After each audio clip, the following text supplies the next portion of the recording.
Gracias, presidente, señor Isturi. Buenas tardes ya. Yo, en primer lugar, por supuesto, agradecerle su comparecencia en esta comisión de investigación que está desarrollando el Parlamento de Canarias, pues a fin de analizar las responsabilidades o posibles responsabilidades políticas inherentes a los gastos en la contratación por el Servicio Canario de Salud del material sanitario para hacer frente a la COVID. Yo, antes de seguir, quiero hacer un inciso y aclararle que por lo menos es verdad que yo hay dos comisiones que no he estado por razones médicas, pero hasta las que yo he estado aquí estaba Maresa, por ejemplo, que fue una de las que dijo que no pudo traer más y además no se le adelantó pago, que es una empresa de transporte, no es una empresa, vamos, que podía adquirir el material, y otras. El problema es que sí tenía material, pero no el que se necesitaba. Solamente para dejar eso, porque da la impresión de que había un montón de empresas con las que se trabaja habitualmente, que tenían material y que a esos no se los compraba, y entonces se les compraba o se les pedían a intermediarios para que fueran a China. Yo es que creo que además la capacidad en aquel momento, de forma declarada general, no solo en Canarias, en España y en el mundo, y así lo manifiesta la Comisión Europea, lo ha manifestado el Tribunal de Cuentas, y se ha manifestado en muchísimos foros, la capacidad era tener un contacto allí, en China básicamente, porque cuando China, que era el productor de esas mascarillas, abrió el mercado tras lo de que Wuhan se le organizara un poquito, pues lo que había que hacer era eso. Y luego ya han explicado aquí personas que han comparecido, donde no era una adquisición, no era algo normal, era un auténtico mercado persa. Lo que ocurría, y para poder llegar a buen término esas compras, incluso después de haberlas adquirido, incluso después de haberlas tenido dentro del avión, si había que hacer una escala, incluso te las requisaban, o sea, no era soplar y hacer botellas, pero bueno. Dicho eso, esta crisis sanitaria, la mayor de los últimos años, una pandemia mundial sin parangón, por lo menos en el último siglo, con una declaración de alarma en vigor, con un colapso del sistema sanitario, con miles de infectados y muchos fallecidos, con escasez absoluta de material de protección, tanto para la población como para aquellos que tenían que cuidar a la población, que eran los sanitarios, teniendo que adquirir el material en un mercado mundial extremadamente competitivo y agresivo, en una lucha encarnizada, pues por poder adquirir o hacerse con ese material sanitario, porque además lo adquiría y después resulta que no te llegaba aquí, porque por el medio alguien se lo quedaba. Pasó aquí y pasó en el resto del mundo. Y en cualquier caso, la razón de su comparecencia aquí tiene el doble sentido de haber sido usted miembro de esa comisión de expertos, de científicos, y además la condición de director general de Patrimonio y Contratación del Gobierno de Canarias, pues el último, o sea, del anterior gobierno, del gobierno de Progreso. Yo voy a iniciar las preguntas que le pretendo realizar, pues por la parte esta de su condición de experto en contratación. Y yo sí le ratifico que es experto en contratación, por mucho que usted haya dicho que no, lo conozco bien y sé los conocimientos que usted tiene en materia de contratación. Lo voy a hacer por aquí, por eso, y porque además creo que el resto de la parte del comité de científicos y todo lo demás, creo que entre lo que le han preguntado y lo que usted ha manifestado ha quedado básicamente saldado, excepto el hecho de que sí quiero que sepa que la información que recibimos respecto a eso que usted remitió se recibió ayer. Yo no lo he podido mirar y me llama mucho la atención que desde noviembre que usted la haya remitido fuera el 21 de enero cuando los diputados que pertenecemos a esta comisión lo hayamos recibido. Como sabe, que también ya eso lo ha dicho que sí lo sabe, existe un informe aprobado en noviembre del 2024, pero que me voy a remontar al 22, que fue el año donde empezaron a hacer ese trabajo, o donde empezaron no, donde fue ese borrador de proyecto de informe al Pleno para su toma en consideración, donde en ese momento se produce una filtración de ese proyecto de informe que tuvo como consecuencias en palabras del presidente de la Audiencia de Cuentas el inicio de la fiesta. Yo realmente más que de la fiesta lo llevaría del circo, pero bueno, de la fiesta tal como lo dijo él. En ese borrador de proyecto de informe, que solo, insista, llega a proyecto de informe, o sea, que solo llegó a proyecto de informe porque fue rechazado en mayo del 2022 por el Pleno de la Audiencia de Cuentas, aunque ese sí, en noviembre del 24, el presidente de la Audiencia, que era el que es, o sea, el actual, que era el que era en aquel momento, pues elevó al Pleno aquel mismo proyecto de informe sin más trámite que elevarlo, o sea, sin volver a pasar ni por los técnicos de la audiencia y por mucho menos sin volverlo a remitir a alegaciones en el tiempo, cuando en el tiempo, los 2 años y medio que pasaron de lapso, pues hubieron hechos que lo lógico es que hubieran sido plasmados en ese informe. ¿Por qué lo hizo? Pues esperó básicamente al cambio de mayoría y al cambio de mayorías en el Pleno de la Audiencia de Cuentas, bueno, y en noviembre se aprobó. En ese informe se hace mención a la existencia de diversas irregularidades en la contratación llevadas a cabo por trámite de emergencia. Y sucintamente le digo, no son todas, pero voy a decir la más importante: se incumplen los principios de acreditación de la solvencia y la capacidad de los contratistas, los elevados precios a los que se compre o a la que se adquiere determinado material a empresas a través de este procedimiento de emergencia, de la inexistencia de aprobación del gasto, del incumplimiento de los límites de gasto, ya que la Audiencia de Cuentas sostiene la obligatoriedad de pedir autorización al Gobierno de Canarias en aquellos gastos superiores a 2 millones de euros, basándose en el artículo 25 de la Ley de Contratos del Sector, de la Ley de Presupuestos Generales de la Comunidad Autónoma. Eso sí, haciendo caso omiso a la disposición adicional primera de esa misma ley y, por supuesto, incluso hasta la resolución que sacó usted en el año 20, si no recuerdo mal. ¿Por qué? ¿Y en qué sustentan eso?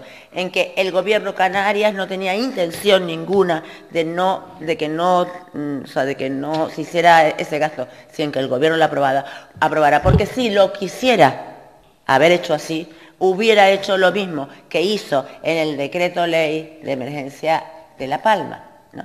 Entonces, yo lo primero que le pediría es, insisto, como experto en materia de contratación, que lo ratifico, si estas irregularidades en el informe, pues entiende usted que se ajustan a derecho, y cuando digo a derecho me refiero al artículo 120 de la contratación de la Ley de Contratos del Sector Público, a los sucesivos reales decretos ley que sacó el Gobierno de España, a los decretos leyes que sacó el Gobierno de Canarias, a las resoluciones que usted mismo en calidad de director general de Patrimonio y Contratación sacó, y ya a más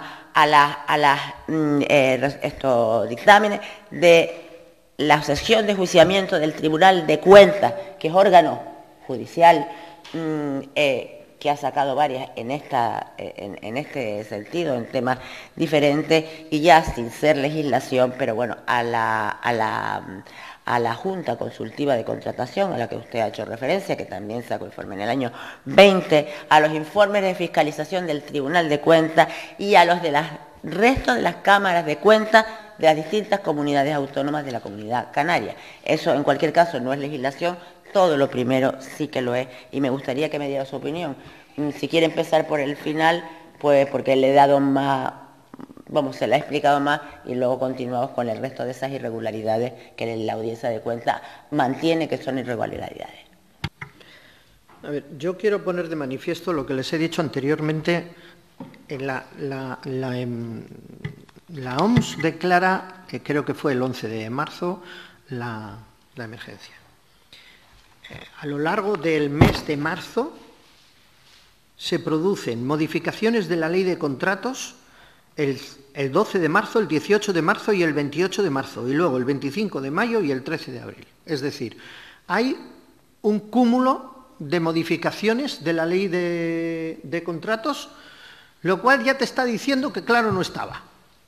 Porque si estuviera claro, no estás modificándola continuamente. ¿Vale? Bien. Ante ese escenario, y ante la situación de que nos llamaban por teléfono ayuntamientos y gente de cómo lo entendíamos, aun nosotros no tener posibilidad, no ser potestativo, no tener una capacidad impositiva, sacamos unas orientaciones, creo que recordar el 30 de marzo del 20. Sacamos unas orientaciones que la publicamos en el perfil del contratante, que lo que venían a decir es, oiga, con los contratos nuevos que usted haga de emergencia tiene que hacer esto, y con los contratos que están en vigor, los que están en vigor tiene que hacer esto otro. ¿Vale? Y con eso nos estuvimos moviendo 3 meses. ¿Vale? Con la norma que había y con esas modificaciones que se había producido. Y luego sacamos una instrucción porque surgieron dudas al respecto del principio de publicidad y concurrencia, y sacamos una instrucción que está publicada en el boletín, donde se viene a decir, en resumidas cuentas, que hay que publicarlo en el perfil del contratante, y los contratos hay que publicarlos en el perfil del contratante. ¿Vale? Bien. Una cosa que se suele confundir, y la gente que no conoce bien la contratación confunde mucho, es la diferencia entre el trámite de urgencia y de emergencia. Son cosas distintas. Una cosa es el trámite de urgencia. El trámite de urgencia es un trámite que lo que te permite es ir más rápido. Normalmente, más o menos, no es exactamente así, pero grosso modo, es reducir los plazos a la mitad. Eso es el trámite de urgencia. Y se da, leo literalmente, una modalidad excepcional que permite agilizar los trámites de contratación cuando existen necesidades inaplazables o razones de interés público que requieran una adjudicación más rápida. Esta es la de tramitación de urgencia. Y otra es la de esta que les he dicho de urgencia, está regulada en el artículo 119 de la Ley de Contratos. Y el artículo 120 regula la de emergencia, que es la situación, bueno, pues más excepcional, ¿no? Y donde en esos momentos, aunque los decretos, los reales decretos leyes, pues establecen que es un régimen excepcional. Por ejemplo, una cosa que genera mucha duda entonces es que dice el artículo 121A, dice, el órgano de contratación, sin obligación de tramitar expediente de contratación, ¿eso qué es? Sin tramitar expediente de contratación, ¿qué es? ¿Libertad absoluta o un mínimo, como decía antes el señor Galván, un mínimo minimorum? Bueno, pues no está. Señor Istúriz, yo le pido, por favor, que abarque solo porque el tiempo está pasando y tengo... Perdón. Bueno, en resumidas cuentas, hay que situar el momento. Y el momento que había una confusión absoluta, había una incertidumbre total desde el punto de vista epidemiológico, y desde el punto de vista de contratación no estaba claro. Y esa era la situación. ¿Nos gustará o no nos gustará? Pero yo, sinceramente, les digo, esa era la que había. Y hubo que aclararla con posterioridad. Pero, en cualquier caso, en lo que se determina en el decreto ley para lo de la emergencia de volcán, en su artículo 14 y 13, ¿viene determinado procedimientos de emergencia o de urgencia? En la ley de presupuestos... No, en el decreto del ley volcán del es de volcán. Urgencia, no es de emergencia. No es de emergencia. No, es de urgencia. En la ley de contratos, en la disposición adicional en la ley de presupuestos, hablamos de emergencia. Perdón, en la ley de presupuestos del 20, la adicional primera, se entendía que la presentación a gobierno en el procedimiento de emergencia era dentro del mes siguiente a la dación de cuentas. O sea, no con anterioridad. De dación, porque lo que no tiene sentido es dar cuenta de algo que ya te han autorizado, ¿no? Eso es lo que se interpretó en esos momentos. Que luego 3 años después alguien dice otra cosa, ¿vale? Sí. Yo les digo sinceramente lo que se interpretó en ese momento. Bien o no, pero eso es lo que se interpretó. Vamos a ver, interpretó efectivamente usted... No yo, la Junta Consultiva y los órganos de contratación. O sea, no es que a mí se me ocurrió, porque yo no tenía autoridad para ello. Efectivamente, eso lo sé. Yo lo que sí que